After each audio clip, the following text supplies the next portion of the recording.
This time around, Bill Maher has been absolutely intriguing with his commentary, at least, right? I think he's starting to kind of at least have the ability to kind of see through the nonsense that Democrats are basically doing here. Like, keep this in mind here. There's a big difference between old Democrats and new Democrats. Let's just say that there. For the most part, I would say old Democrats, like late 90s, mid 90s Democrats, are I don't really truthfully think that they really, actually identify hardcore with the party. They just don't like Republicans. Understand? I think that's kind of what's happening here. All right, because they seem to basically espouse kind of the same type of talking points, but at the end of the day, their conclusion is, I'm a Democrat. But either way, let's go and jump to the video immediately. This is a suggestion via a channel member. These are some of the young progressives in the party on who should lead Democrats. Let's do it. I really like AOC. Unfortunately, I would like to see her stand and be more vocal about Palestine. But other than that, I really think that she should be the leader of the Democratic Party, as she is a Democratic socialist. Being also a young person, a young voter, a college student, seeing people like Zohran Mamdani, AOC just gaining so much more footing and so much more recognition in the policy field is very empowering. I think candidates like Zohran Mamdani and AOC are really inspiring to see. They, someone like Mamdani, a Muslim like me, and Zainab here, it's so inspiring to see. And so I think that someone like that in 2028 can carry a lot of momentum. I think people are so excited. So it goes back, Lawrence. Now, guys, hopefully everyone understands what the Democrat Party is these days, all right?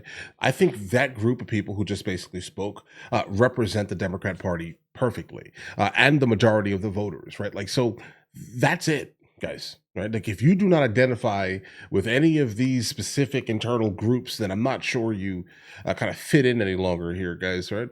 But either way, let's do it. That in 2028 can carry a lot of momentum. I think people are so excited. So it goes back, Lawrence, to our point earlier about nothing's changed, no lessons learned. No, it's resist none. Donald Trump and move as far left as possible in the Democrat Party. AOC and others seem to be still getting the attention. Yeah, and that's where all of the energy is for them. Look, losing stinks. It's the worst. And when you lose, everybody's a loser.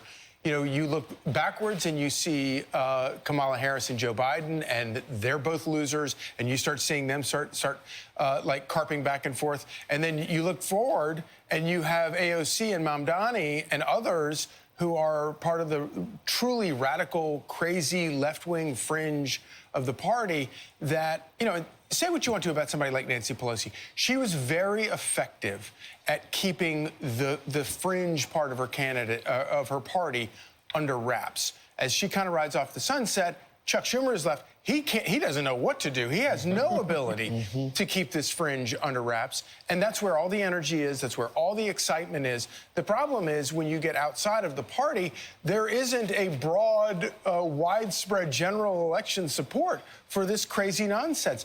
Full-blown communism here in New York City. In New York City, right, yeah. Charlie. Yeah.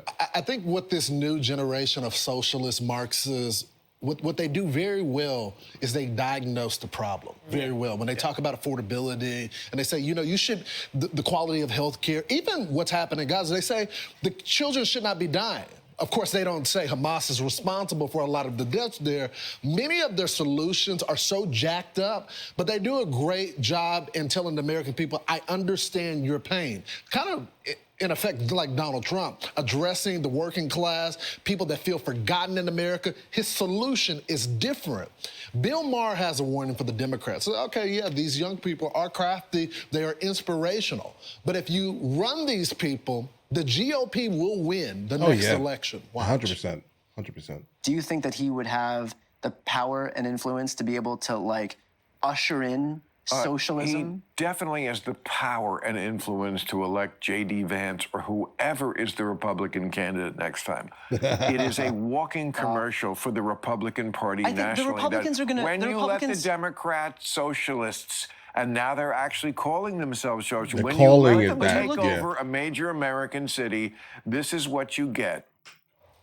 If you're engaging with a psycho who all they care about is controlling you, they're very good at diagnosing problems. Yeah. They're very good at figuring out what your weak points are.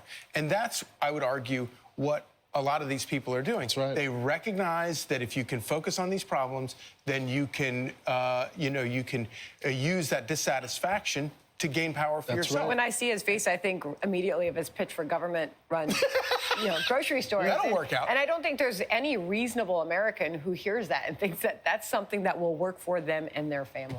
I mean, listen. The problem is that you can't call the people who voted for him not reasonable. They just have their own separate ideology. They're in their own separate echo chamber. They truthfully believe that he is the savior of specifically New York City. They believe that to the depth of him, right? That's the reality. And just like how they have that perception, I mean, listen, the right also espouses some craziness also at the same time, guys. It's the same. It goes both ways in this context. But he's winning.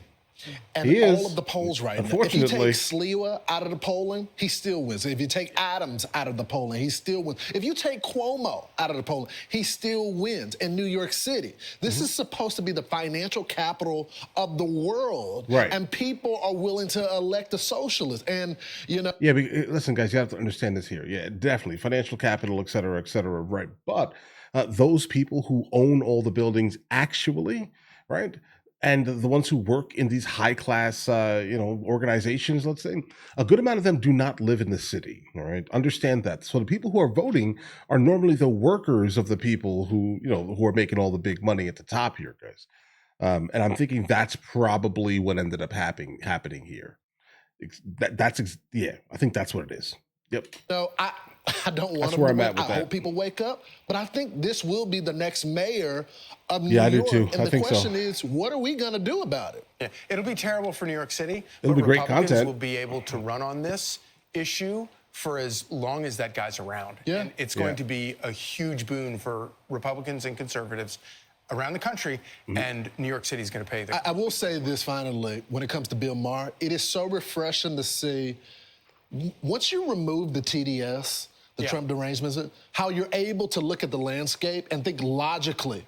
Bill Maher is still liberal. He's still a Democrat at heart. Oh, yeah. But he looks at the deck much differently now that he's met the president. He sees what's happening in the country.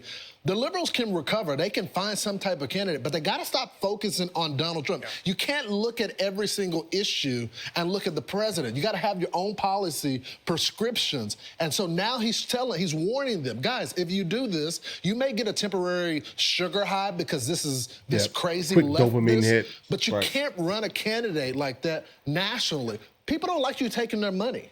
Yeah. This is still America. If Bill Maher can see it, it must be obvious. Yep.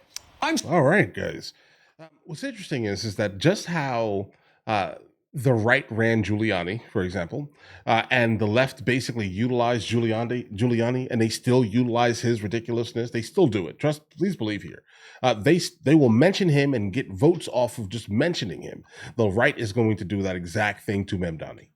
Right. And I can't wait for it. Just understand how hilarious the content is going to be going forward. If he wins, oh my God, guys, get ready for that one. All right. Listen, you guys all have an absolutely amazing day. Enjoy your day thoroughly. In the meantime, we'll catch you guys later.